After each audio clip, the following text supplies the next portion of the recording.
is only by a change of consciousness, by actually changing your concept of yourself, that you can build more stately mansions. The manifestations of higher and higher concepts. By manifesting is meant experiencing the result of these concepts in your world. It is of vital importance to understand clearly just what consciousness is.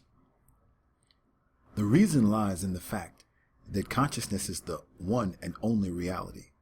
It is the first and only cause substance of the phenomena of life. Nothing has existence for man save through the consciousness he has of it. Therefore, it is to consciousness you must turn, for it is only the foundation on which the phenomena of life can be explained. If we accept the idea of a first cause, it would follow that the evolution of that cause could never result in anything foreign to itself. That is, if the first cause substance is light, all its evolutions, fruits, and manifestations would remain light. The first cause substance being consciousness, all its evolutions, fruits, and phenomena must remain consciousness. All that could be observed would be a higher or lower form or variation of the same thing. In other words, if your consciousness is the only reality, it must also be the only substance. Consequently, what appears to you as circumstances, conditions, and even material objects are really only the products of your own consciousness.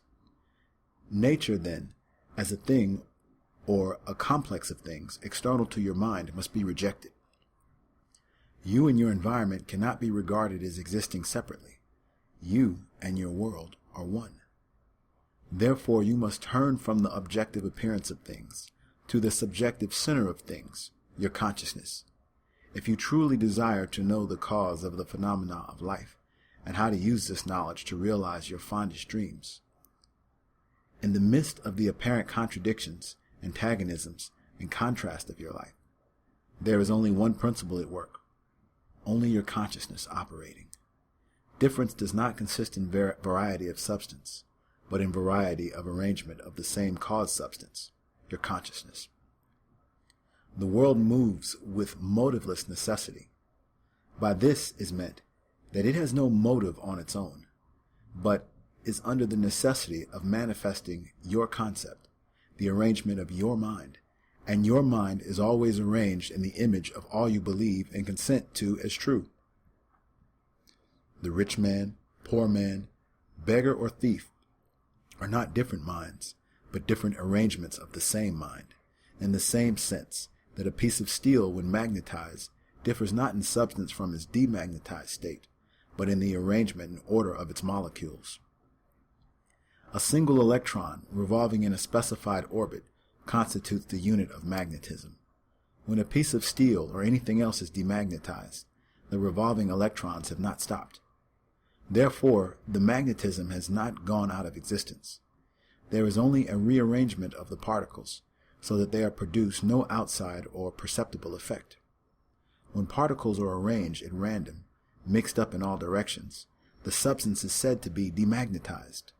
But when particles are marshaled in ranks, so that a number of them face in one direction, the substance is a magnet. Magnetism is not generated, it is displayed. Health, wealth, beauty, and genius are not created. They are only manifested by the arrangement of your mind.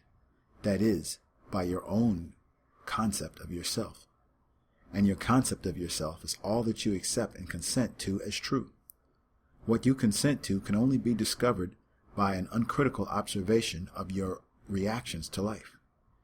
Your reactions reveal where you live psychologically.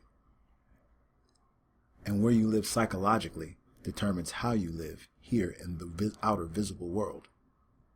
The importance of this in your daily life should be immediately apparent. The basic nature of the primal cause is consciousness. Therefore, the ultimate substance of all things is consciousness.